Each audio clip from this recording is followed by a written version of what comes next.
Bismillahirrahmanirrahim. Wa qala rabbukum ud'uni astajib lakum. Mes frères, Allah Ta'ala il dit dans le Coran, invoquez-moi, je vous exaucerai. Invoquez-moi, je vous exaucerai. Il dit dans un autre verset, Bismillahirrahmanirrahim.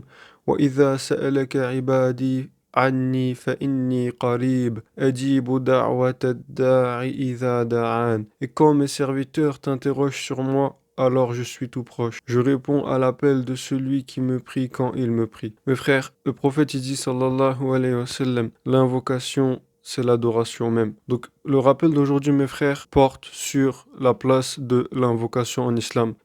Beaucoup sortent de la religion à cause du fait qu'ils ne connaissent pas leur créateur et que du coup, lorsqu'ils demandent quelque chose à Allah, ils disent voilà, j'ai demandé telle chose à Allah, mais je n'ai rien reçu, Allah ne m'a pas donné, donc Allah Ta'ala n'existe pas. Cette erreur, elle vient du fait, mes frères, qu'on ne connaît pas notre Créateur, on ne connaît pas notre religion. Et Inch'Allah, aujourd'hui, on va essayer de mettre au clair quelle est la place de l'invocation en islam et qu'est-ce qui fait que parfois Allah Ta'ala ne va pas donner exactement ce qu'on lui demande, mais Allah Ta'ala aura toujours une réponse à son serviteur. Donc, ensemble, on va lire d'abord un tafsir de ce verset, une explication. Ensuite, Inch'Allah, on va parler des moments qui sont favorables à l'invocation. On va aussi parler des règles de bienséance à respecter pour que la dua elle soit acceptée. Et enfin, on va essayer de voir quels étaient les doigts du prophète sallallahu alayhi wa sallam. Donc, on va commencer le tafsir.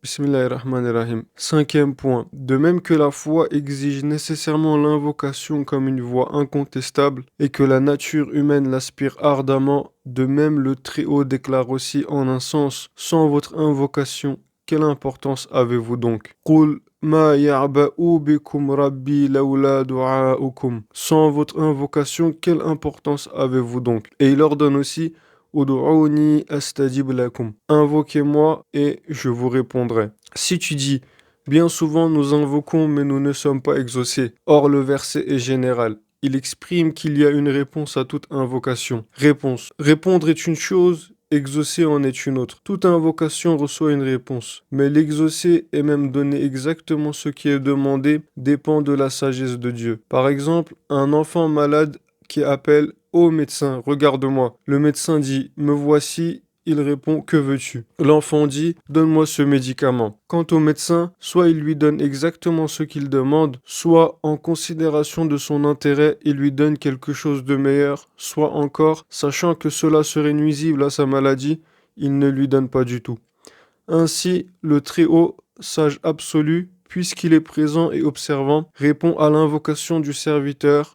Il transforme par sa présence et par sa réponse la terreur de la solitude et de l'abandon en familiarité et en apaisement. Mais ce n'est pas selon l'imposition passionnée et capricieuse de l'homme. C'est plutôt selon ce qu'exige la sagesse seigneurale. Soit il accorde ce qu'il demande, soit quelque chose de meilleur, soit il ne lui donne rien du tout. Et elle est là, les frères, la clé du succès, la subtilité par rapport aux invocations, mes frères. C'est que parfois, malheureusement, beaucoup, ils disent que, voilà, j'ai demandé telle chose à Allah Ta'ala, mais il ne me l'a pas donné. Est-ce que cela veut dire que il n'existe pas? Mais en réalité, là, à travers cette explication, mes frères, on comprend en réalité qu'Allah Ta'ala, il donne une réponse à chaque invocation. Mais donner une réponse à chaque invocation ne veut pas forcément dire qu'il va exactement t'accorder ce que tu lui demandes. Et on a ici l'exemple d'un médecin et d'un enfant qui est malade. Est-ce que si un enfant qui est malade qui part voir le médecin et qui lui explique qu'il a des douleurs, si cet enfant dit au médecin je veux tel médicament, alors que lui il ne connaît rien à la médecine, est-ce que le médecin va forcément écouter l'enfant ou bien vu que le médecin lui connaît les maladies et connaît les médicaments qui sont adaptés à chaque maladie, va examiner la demande de l'enfant et en fonction de ses besoins, il va lui accorder soit exactement ce que l'enfant lui demande car cela convient à sa maladie, soit il va lui accorder un autre médicament qui est encore plus adapté à lui, soit encore il va peut-être rien lui donner car il suffit peut-être par exemple uniquement à l'enfant qu'il se repose. Prenons l'exemple de certaines maladies où parfois, si on prend un médicament donné, cela peut aggraver notre maladie. Ça me rappelle Par exemple, durant l'époque du Covid, les débats qu'il y avait par rapport au fait de est-ce que l'hydroxychloroquine, ça aggrave ou non la maladie. Donc tout ça pour dire, mes frères, que il faut qu'on sache que Allah Ta'ala, c'est comme ce médecin dans cette histoire. Étant donné que lui, il a la science infuse, la science infinie, il sait toutes choses, il sait mieux que nous ce qui est profitable pour nous, pour notre au-delà, pour notre vie sur Terre comme pour notre au-delà. Et malheureusement, c'est là que beaucoup de frères font l'erreur. Et pour illustrer cette subtilité, pour illustrer cette chose-là, on va, Inch'Allah, citer une histoire qui est l'histoire d'un compagnon qui s'appelle Tha'laba, qui, à l'époque du prophète, sallallahu alayhi wa sallam, il était, donc on va ce récit a été rapporté par Ibn Kathir dans son tafsir. On va le citer et on va essayer de comprendre, grâce à cette histoire, le fait que Allah Ta'ala, parfois, pour notre bien, il ne va pas nous donner exactement ce qu'on lui demande.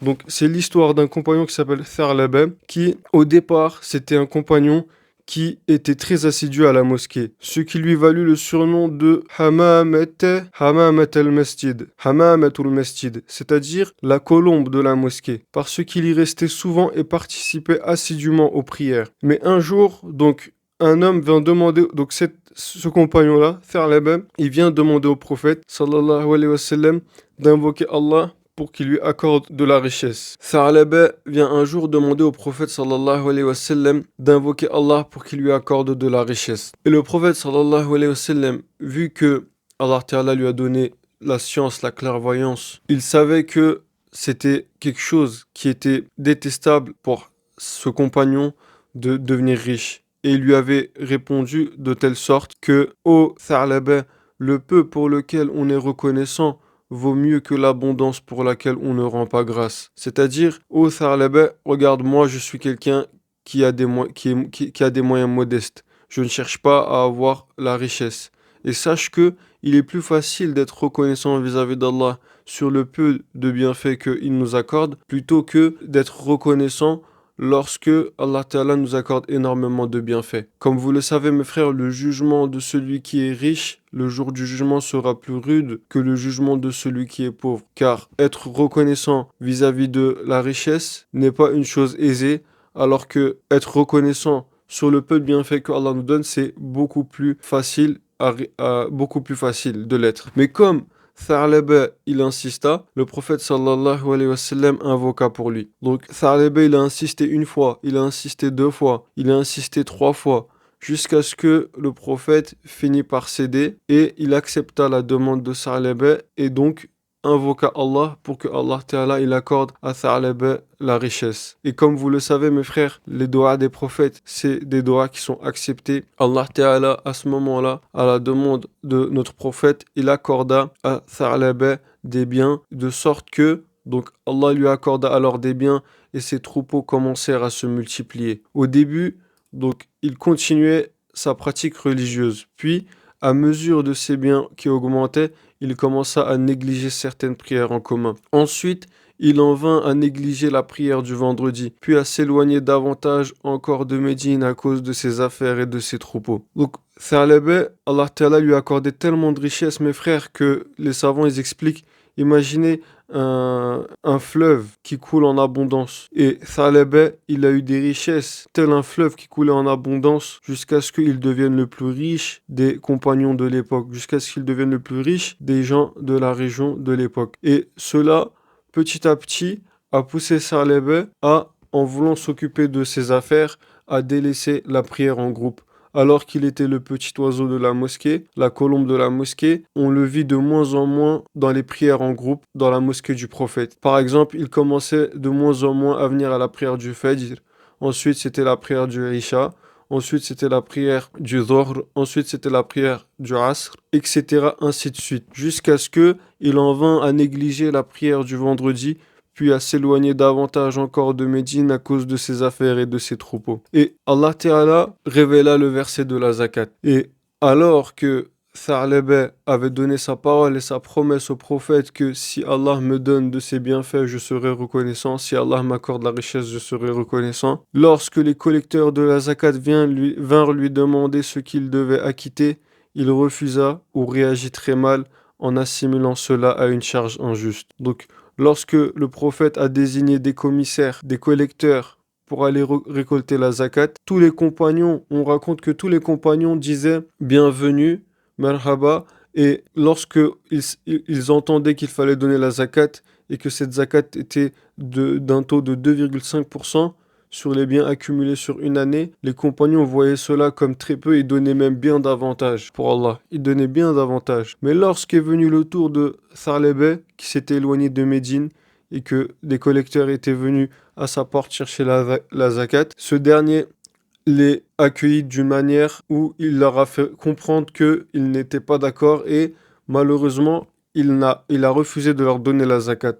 Et il a prononcé une parole de sorte que, comme s'il disait, voilà, j'ai l'impression que vous êtes en train de vouloir me voler, de vouloir me racketter, de vouloir m'imposer une sorte de jizya. Et là, dès qu'il a prononcé cette parole-là, et dès qu'il prononça cette parole-là, Allah Ta'ala, Allah Ta'ala, il a révélé les versets de la sourate At-Tawbah qui parlent de ceux qui promettent à Allah de donner s'il leur accorde de sa grâce, puis deviennent avares lorsqu'ils reçoivent cette faveur. Donc, d'une part, Allah Ta'ala a révélé les versets que je vais vous lire tout de suite, et d'autre part, sachez que le prophète, les récits racontent que juste après, il a prononcé les paroles dans le sens qui disait « Quelle triste fin pour Salébé ». Qu'est-ce que c'est dommage ce qui vient d'arriver à Salébé. Et donc, les versets en question sont et parmi eux, il en est qui avaient pris l'engagement envers Allah. S'il nous donne de sa grâce, nous donnerons certes l'aumône et nous serons parmi les gens de bien. Mais lorsqu'il leur donna de sa grâce, ils s'en montrèrent avares et en tournèrent le dos. Il mit donc l'hypocrisie dans leur cœur jusqu'au jour où ils rencontreront pour avoir manqué à leur promesse envers Allah. Jusqu'au jour où ils le rencontreront pour avoir manqué à leur promesse envers Allah et pour avoir menti. Donc Allah Ta'ala, il décrète quelque part que Tha'laba est un hypocrite et que malheureusement, il n'ira pas au paradis. Et là, dans la suite du récit, l'homme regretta. Donc Tha'laba, il a regretté ce qu'il avait fait, mais quelque part, c'était trop tard parce que Allah Ta'ala avait déjà révélé le verset. Il avait déjà expliqué que Tha'laba était hypocrite et Allah, dans sa science infinie, lorsqu'il dit qu'un homme est devenu hypocrite, un homme est hypocrite, il sait très bien qu'il ne changera pas.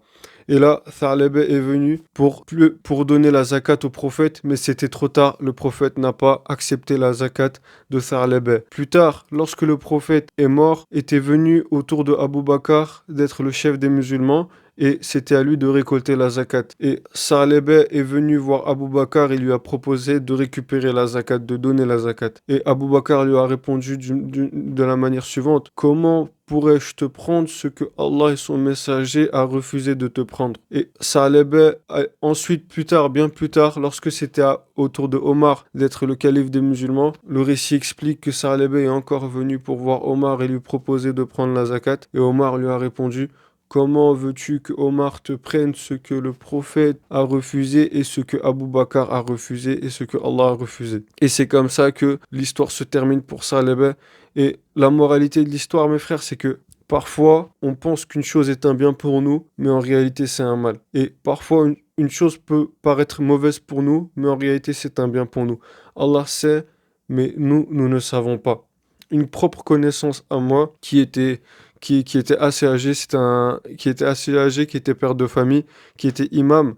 Il m'avait expliqué que, oh mon frère Michael, retiens bien les conseils que je te donne. Si jamais un jour viendra le moment où tu souhaiteras te marier avec une personne, ne fais surtout pas l'erreur que j'ai commise. L'erreur que j'ai faite, c'est que lorsque je demandais à Allah de m'accorder le mariage, je ne lui demandais pas de m'accorder la bonne personne, mais je lui disais au contraire: oh Allah, accorde-moi cette personne-là, et uniquement cette personne-là, et obligatoirement cette personne-là, et je ne veux rien savoir d'autre, et je veux exactement cette personne-là, même si c'est pas un bien pour moi, je le veux, même si c'est une mauvaise chose pour moi, je le veux. Et il me dit: mon frère Michael, sache que ça, c'était l'erreur que j'ai commise de ma vie. Pourquoi? Parce qu'aujourd'hui, nous sommes en phase de divorce. Les familles ne s'entendent pas. On a des enfants et on ne sait pas qui sont ceux qui vont pouvoir garder ces enfants. Donc, on ne sait pas comment on va faire pour gérer la garde des enfants et on ne s'entend pas, malheureusement, les familles ne s'entendent pas,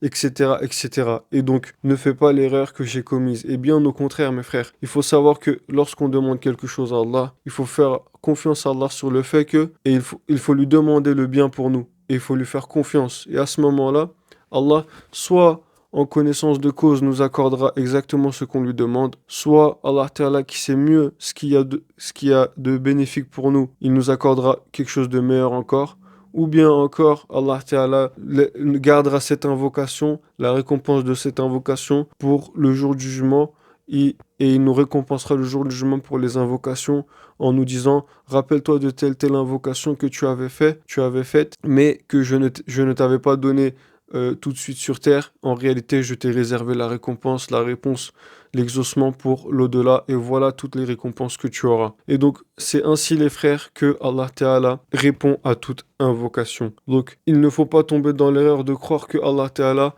va systématiquement nous accorder ce qu'on lui demande, mais bien au contraire, en fonction de sa sagesse infinie, Allah Ta'ala, en fonction de ce qui est profitable pour nous, il nous répondra, il nous exaucera et il nous donnera ce qu'il y a de plus bénéfique et de plus profitable. Donc, on continue le tafsir. Oui, en vérité, il est établi, comme l'expose clairement le sens manifeste des versets explicites, que tous les êtres, chacun à sa manière, accomplissent une glorification particulière, une adoration propre, une prosternation qui lui est spéciale, et que de l'univers tout entier vers le seuil divin s'élève une invocation. La quatrième sorte, qui est la plus connue, c'est notre invocation. Elle aussi se divise en deux parties.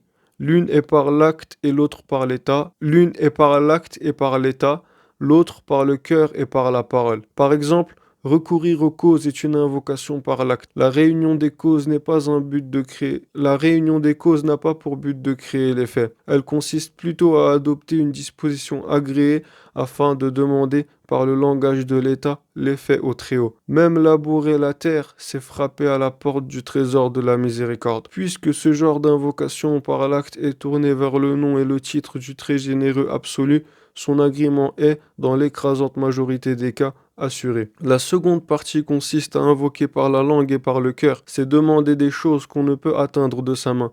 Son aspect le plus important, sa plus belle finalité et son fruit le plus doux sont ceux-ci. L'homme qui invoque comprend qu'il existe quelqu'un qui entend les pensées de son cœur, dont la main atteint toute chose, qui peut accomplir chacun de ses désirs, qui fait miséricorde à son impuissance et porte secours à sa pauvreté. Ainsi donc, ô homme impuissant, ô pauvre être humain, ne laisse pas échapper un moyen tel que l'invocation, qui est la clé du trésor de la miséricorde et le support d'une force inépuisable.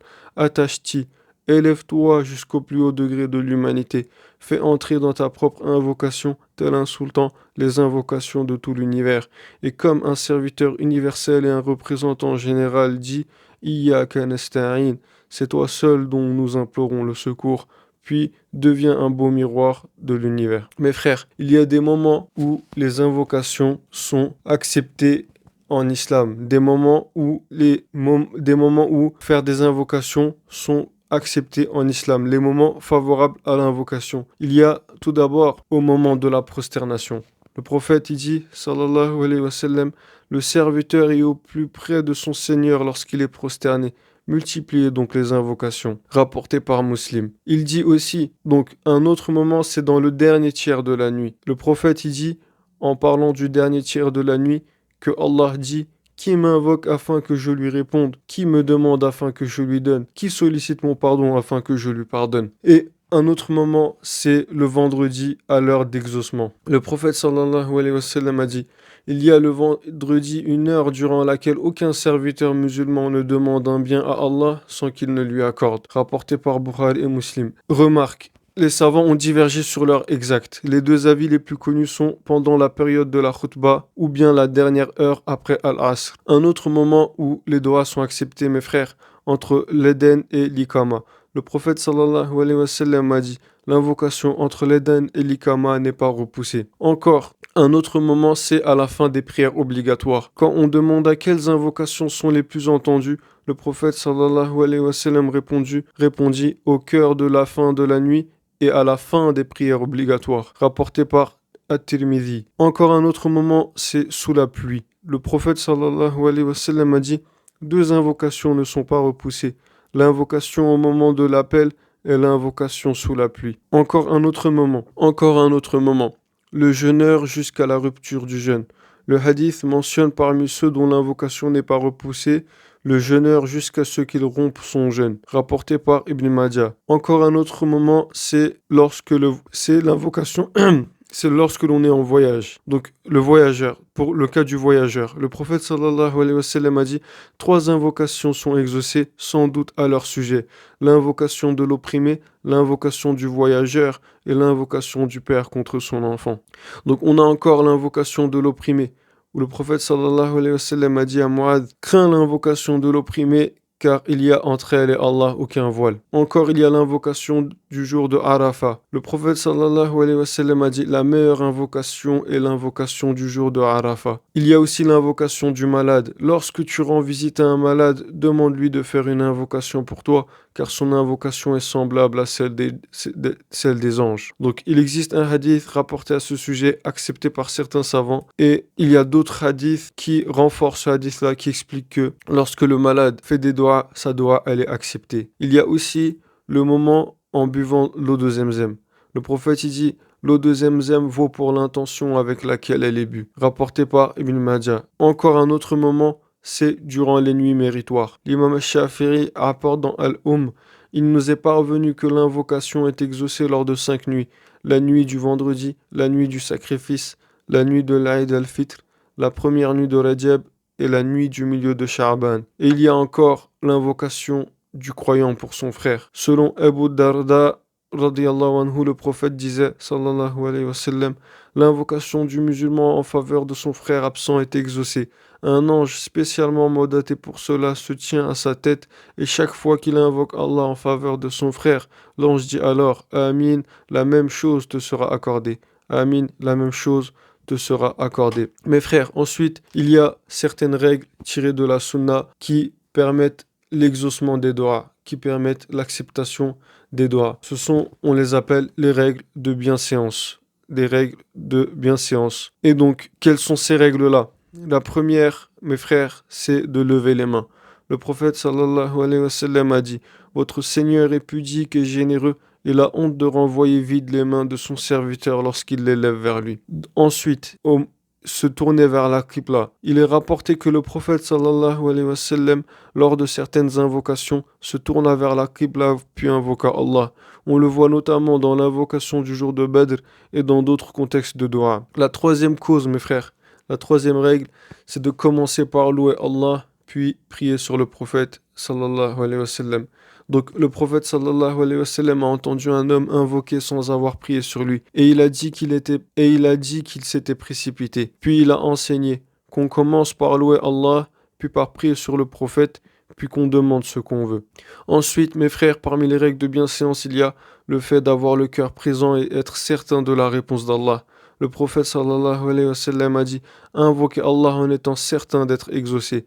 Et il a ajouté qu'Allah ne répond pas à l'invocation d'un cœur distrait et inattentif. Ensuite, mes frères, demandez des choses licites. Le prophète y dit l'invocation du serviteur est exaucée tant qu'il ne demande pas un péché ou la rupture des liens de parenté. Il y a encore parmi les règles de bienséance afin que les doigts soient acceptés, mes frères, le fait de se nourrir et de vivre de manière licite. C'est-à-dire, le prophète sallallahu alayhi wa sallam a cité l'homme qui, en voyage, lève les mains et dit ô Seigneur, mais dont la nourriture, la boisson, les vêtements et la subsistance sont illicites. Puis il dit, comment alors serait-il exaucé? Comment est-ce qu'il peut espérer être exaucé alors que sa boisson, sa nourriture, ses vêtements et sa subsistance sont illicites? Et il y a encore parmi les causes, les règles de bienséance, le fait de ne pas être impatient. En effet, le prophète il dit, sallallahu alayhi wa sallam, le serviteur ne cesse d'être exaucé tant qu'il ne demande pas un péché ou la rupture des liens de parenté, et tant qu'il ne s'impatiente pas. On demanda, ô messager d'Allah, qu'est-ce que l'impatience? Il dit, j'ai invoqué, et je ne vois pas de réponse. Alors il se lasse et abandonne l'invocation. Rapporté par Muslim. Et enfin, parmi les règles, il y a le fait de choisir les moments favorables déjà cités, mes frères. Donc, on en arrive à la fin de ce rappel. Et on va voir ensemble comment étaient les doigts du prophète Mohammed Mustafa sallallahu alayhi wa sallam. Donc, selon notre mère Aïcha radiyallahu anha, elle rapporte, le prophète aimait les invocations concises et délaissait celles qui ne l'étaient pas. Rapporté par Abu Daoud. Selon le compagnon Enes radiyallahu anhu rapporte, l'invocation que le prophète répétait le plus était: Ô Allah, accorde-nous une belle part d'ici-bas, une belle part dans l'au-delà, et préserve-nous du châtiment du feu. Donc, Rabbana atina fid dunya hasanatan wa fil akhirati hasanatan wa qina azaban nar. Encore selon Ibn Mas'ud radiallahu anhu, le prophète sallallahu alayhi wa sallam disait: Seigneur, je te demande la guidée, la piété, la chasteté et la suffisance. Allahumma inna nas'aluka al-huda wa tuqa wal afafa wal ghina. Encore, parmi les doigts du prophète, Tariq ibn Ashyam radiallahu anhu rapporte, lorsqu'un homme devenait musulman, le prophète lui enseignait la prière, puis il lui ordonnait d'invoquer Allah en ces termes: Seigneur, pardonne-moi, fais-moi miséricorde, guide-moi, accorde-moi la santé et pourvois à ma subsistance. Encore, dans une autre parole, le prophète a dit: Ô Seigneur, toi qui orientes les cœurs d'un état à un autre, incline les nôtres vers ton obéissance. Allahumma ya muqallib al-qulub, thabbit qulubana ala dinik. Encore, selon Abu Huraira radiallahu anhu, le prophète sallallahu alayhi wa sallam dit: Demandez à Allah de vous épargner les difficultés de l'épreuve, de l'adversité, ainsi que le destin défavorable et la réjouissance malsaine de vos ennemis face à vos malheurs. Encore, selon Abu Huraira radiallahu anhu, il rapporte que le prophète faisait cette invocation: Seigneur, parfait ma religion qui m'assure une protection dans toutes mes affaires. Améliore ma vie ici-bas dans laquelle se trouve ma subsistance. Améliore ma vie dans l'au-delà vers lequel se fera mon retour. Fais de la vie une abondance de biens et de la mort un repos contre tout mal. Encore, selon Ali radiallahu anhu rapporte que le prophète lui a dit: Dis, Seigneur, guide-moi et accorde-moi la droiture. Seigneur, guide-moi et accorde-moi la droiture. Encore parmi les invocations du prophète, nous avons donc, selon Enes, il rapporte que le prophète faisait cette invocation: Seigneur, je me réfugie auprès de toi contre l'impuissance de la paresse, la lâcheté, la décrépitude et l'avarice. Je me réfugie auprès de toi contre les châtiments de la tombe et contre les épreuves de la vie et de la mort. Rapporté par Muslim. Et encore dans une autre parole rapportée par Abu Bakr radiallahu anhu, je demandais au prophète: Enseigne-moi une invocation que je dirai pendant ma salat. Le prophète me répondit: Dis, ô mon Seigneur, je me suis fait beaucoup de tort à moi-même et personne ne pardonne les péchés si ce n'est toi. Accorde-moi un pardon qui me vienne de toi et fais-moi miséricorde. Tu es certes le pardonneur et le miséricordieux. Rapporté par Al-Bukhari et Muslim. Encore dans une autre parole, Abu Musa radiallahu anhu rapporte: Le prophète invoquait Allah en ces termes: Seigneur, pardonne-moi mes fautes, mon ignorance et mes transgressions en toutes circonstances et ce que tu sais de moi mieux que moi-même. Seigneur, pardonne-moi mes fautes passées et à venir, ce que je fais en secret et ouvertement, et ce que tu sais de moi mieux que moi-même. Tu es celui qui avance tout et retarde tout, et tu es omnipotent. Encore, mes frères, parmi les doigts du prophète, on a: Seigneur, je me réfugie auprès de toi contre le mal que j'ai commis et contre le mal que je n'ai pas commis. On a encore: Seigneur, je me réfugie auprès de toi contre la suppression de tes bienfaits, la dégradation de ma santé, la soudaineté de ton châtiment et contre tout ce qui causerait ta colère. Il y a encore parmi ces invocations: Seigneur, je me réfugie auprès de toi contre l'impuissance et la paresse, l'avarice, la décrépitude et le châtiment de la tombe. Seigneur, accorde à mon âme la vertu et purifie-la, car tu es le meilleur de ceux qui l'ont purifié. Tu es son soutien et son maître. Seigneur, préserve-moi d'une science inutile, d'un cœur qui ne se recueille pas, d'une âme insatiable et d'une invocation qui ne serait pas exaucée. Encore dans une autre parole, le prophète invoquait Allah en ces termes: Seigneur, je me réfugie auprès de toi contre l'épreuve et le châtiment de l'enfer et contre le mal provoqué par la richesse et la pauvreté. Encore il disait: Seigneur, je me réfugie auprès de toi contre les mœurs répugnantes, les œuvres blâmables et les passions répréhensibles. Et encore il disait: Je demandais au prophète: Enseigne-moi une invocation. Et il répondit: Dis, Seigneur, je me réfugie auprès de toi contre les méfaits de mon ouïe et de ma vue, contre les méfaits de ma langue, de mon cœur et de mon sexe. Il disait encore: Seigneur, je me réfugie auprès de toi contre la lèpre, la folie, l'éléphantiasis et contre toute maladie préjudiciable. Il disait encore: Seigneur, je me réfugie auprès de toi contre la faim qui est un piètre compagnon et contre la traîtrise qui est un vice détestable. Il disait encore: Seigneur, inspire-moi ma propre guidance et protège-moi du mal de mon âme. Et il disait encore: Oh merde, donc selon Ummi Salama, radiallahu anha, ô mère des croyants. Donc on a demandé à Ummi Salama, radiallahu anha, ô mère des croyants, quelle est l'invocation que le prophète répétait le plus lorsqu'il était chez toi? Elle répondit, celle qu'il répétait le plus est celle-ci. Ô toi qui retournes les cœurs, affermis le mien dans ta religion. Ya muqallib al-qulub, thabit qalbi ala dinik. Selon Abu Darda, radiallahu anhu, le prophète a dit, parmi les invocations de Daoud, il y a celle-ci. Seigneur, je te demande ton amour, l'amour de ceux qui t'aiment et l'œuvre qui me permettra d'atteindre ton amour. Seigneur, fais que ton amour me soit plus cher que moi-même. Seigneur, fais que ton amour me soit plus cher que moi-même, ma famille et que l'eau fraîche. Selon Anas radiallahu anhu, le prophète, il disait encore, sallallahu alayhi wa sallam, donc répétez abondamment, ô toi qui es empreint de la majesté et de la munificence. Ô toi qui es empreint de la majesté et de la munificence. Ô toi qui es empreint de la majesté et de la munificence. Encore dans une autre parole, donc le prophète dit de nombreuses invocations dont nous n'avions rien retenu. Nous demandâmes, ô messager d'Allah, tu as prononcé de nombreuses invocations dont nous n'avons rien retenu. Le prophète dit, vous indiquerai-je ce qui rassemble tout cela? Dites, Seigneur, je te demande le bien que t'a demandé ton prophète Mohammed et je me réfugie auprès de toi contre ton prophète.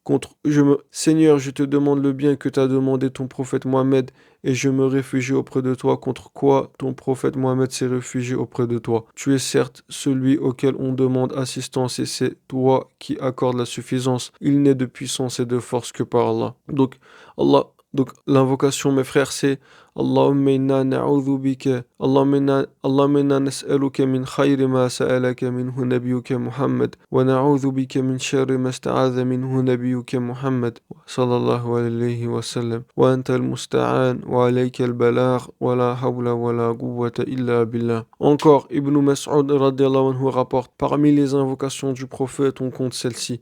Seigneur, accorde-moi les effets de ta miséricorde, l'assurance de ton pardon, l'éloignement de tout mal, le bénéfice de tout bien, la réussite par l'entrée au paradis et la délivrance de l'enfer. Et encore et enfin, mes frères, selon Ibn Abbas radiallahu anhu il rapporte, le prophète faisait cette prière dans les moments d'affliction. Il n'y a de Dieu que Dieu, le très grand, le doux. Il n'y a de Dieu que Dieu, maître du trône immense. Il n'y a de Dieu que Dieu, maître des cieux, maître de la terre et maître du trône sublime. Donc mes frères, on voit que les doigts du prophète, c'est des doigts qui sont simples, qui sont concises, qui sont essentiellement tournés vers l'au-delà, que malheureusement aussi, on devrait en tirer leçon, parce que malheureusement parfois nous, on demande des choses malheureusement énormément axées sur notre vie sur terre, alors que il faut demander la réussite sur les affaires mondaines comme sur les affaires liées à l'au-delà, comme pour l'au-delà. Et donc on voit bien que nos doigts, on doit prendre exemple sur les doigts de notre prophète Mohammed sallallahu alayhi wa sallam. Donc voilà mes frères, ça c'était un rappel sur les doigts en espérant que ce rappel a été bénéfique. S'il y a un bien qui a été prononcé, une vérité qui a été prononcée durant ce rappel, sachez que cela vient d'Allah et son messager. Mais si il y a une erreur qui a été commise, une erreur qui a été dite, sachez que cela vient de moi et du shaitan. Et Allah et son messager en sont innocents. سبحانك لا علم لنا إلا ما علمتنا إنك أنت العليم الحكيم وآخر دعوانا أن الحمد لله رب العالمين